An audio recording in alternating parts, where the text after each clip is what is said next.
United Nations General Secretary and other world leaders have joined in Rwanda's 27th commemoration to mark the International Day of Reflection on the 1994 genocide against the Tutsi in Rwanda.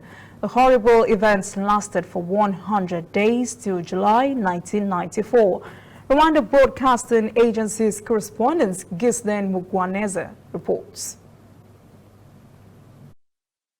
In his message to Rwanda, the United Nations Secretary General Antonio Guterres said that the 1994 genocide against the Tutsi in Rwanda remains as the most horrific event in recent human history.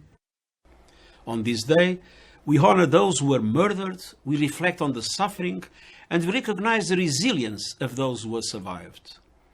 As we join in solidarity with the people of Rwanda, we must take a hard look at today's world and ensure that we heed the lessons of 27 years ago. Today, around the globe, people are threatened by extremist groups. We saw what happened in Rwanda in 1994. And we know the horrific consequences when hate is allowed to prevail. Preventing history from repeating itself requires countering these hate-driven movements that have become a transnational threat and continue to push for policies that fully respect all members of society. Rwanda experienced one of the most painful chapters in modern human history, but its people have rebuilt from the ashes. The people of Rwanda have shown us the power of justice and reconciliation and the possibility of progress. On this solemn day, let us all commit to building a world guided by human rights and dignity for all. Let us all commit to building a world guided by human rights and dignity for all. On this day, the African Union also organized a ceremony of the 27th commemoration of the 1994 genocide against Tutsi at the AU headquarters in Addis Ababa.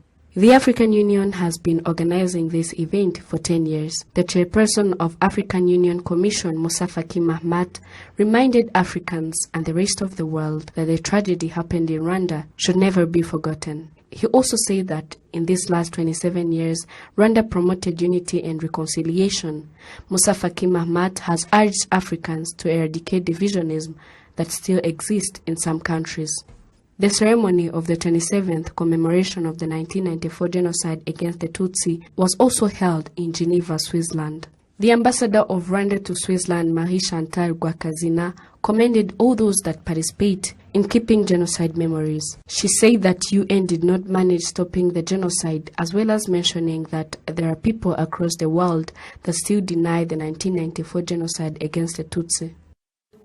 Le négationnisme est la dernière étape du cycle de tout génocide. Denial is the last stage of the genocide, and it is a sign that another genocide is likely to happen again.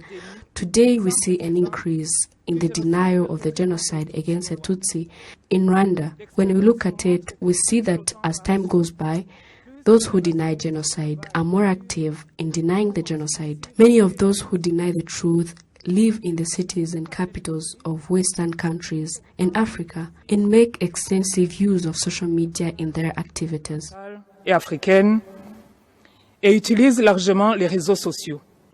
During the ceremony, it was also said that the first weapon to prevent genocide is to bring justice to the victims.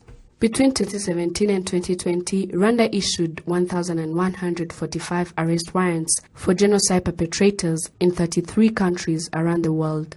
Therefore, those countries have been asked to comply with the requirements in order to arrest those perpetrators. Ghislaine Mugwaneza, reporting for RTV.